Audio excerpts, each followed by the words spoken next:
Now, some people ask me the question, Brandon, should I work with carriers who have new MC numbers? Carriers who don't have at least 12 months in the business? And I think that's a really good question. I think you're asking that question because you may be concerned, you may have heard people say that you shouldn't work with carriers if they don't have at least 12 months of operating experience. Now, how I see that is I really don't and never have looked at carriers and decided to work with them or decided not to work with them just based on experience. Because you can have inexperienced and experienced carriers and have the same issues with both, right? And sometimes experienced carriers are more of a headache than a new guy would be, right? So I don't base it just off of how much experience a carrier has. I've worked with new carriers just like I've worked with experienced carriers. Now, yes, of course, you like to have somebody that knows what it is that they're doing.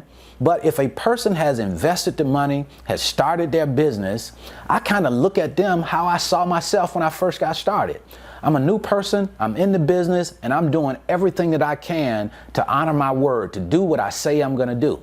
And I kind of look at that person and decide how I feel based off of the conversation we're having. I decide whether I'm gonna work with that person or not based off of the feeling that I get from that person.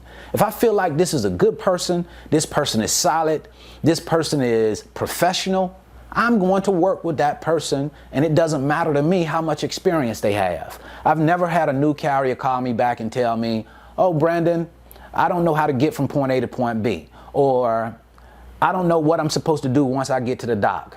Carriers know what's going on. Now, of course, you're gonna have some knuckleheads out there. You're gonna have people that you may choose to work with, and you have all kinds of problems out of those individuals, but that can happen either way. Yes, I like to have a little bit of experience sometimes, depending on the type of load that you're moving, because it could be in your best interest to do so. But at the same time, I don't have problems with new carriers. I don't have problems with new carriers where I'm just not open to working with new carriers anymore because I've had these bad experiences with new carriers. It just doesn't happen. That hadn't happened with me. Now, I'm sure some other people may have experienced issues with carriers based on inexperience, but that hasn't been the case with me. And how I kind of look at it is, you are a new freight broker, right? And how are you going to say you're not going to work with somebody new when you're new?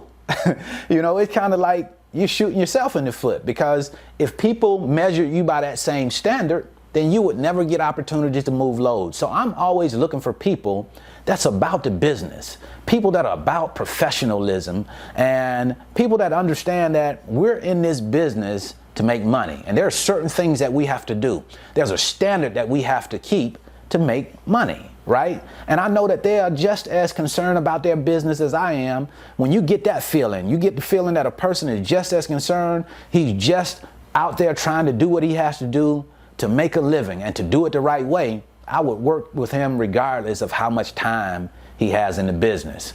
Now, you have to make that decision based on what you think, what you feel, the feeling that you get from that person, right?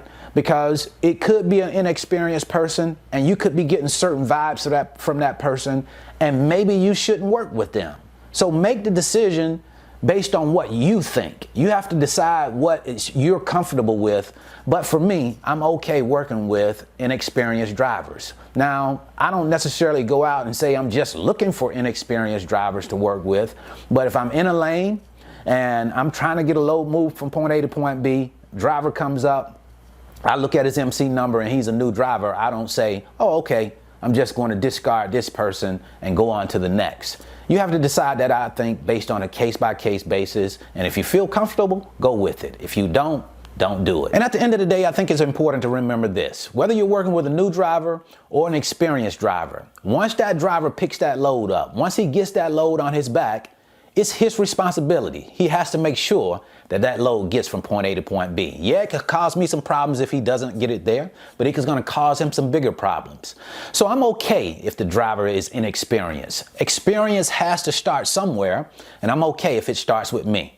That's what I wanted to share with you today. I certainly hope this information has been helpful. If you want to learn more about the freight broker business, I'll leave a free link in the description. It's my 5-video series titled How the Load Movement Process Works. Also, if you're interested in learning more about how load boards work, I'll leave you a free video right here showing you exactly how the load board process works. And don't forget, if you happen to be in the market for a new load board or a new TMS, I'm going to leave a link in the description. It's TRUCKSTOP's load board and its TMS. It's the pro version of the load board, and you can get it at 50% off for the first 3 months. So until the next time, I wish you the very best in your life and business. See you at the top, because the bottom is much too crowded.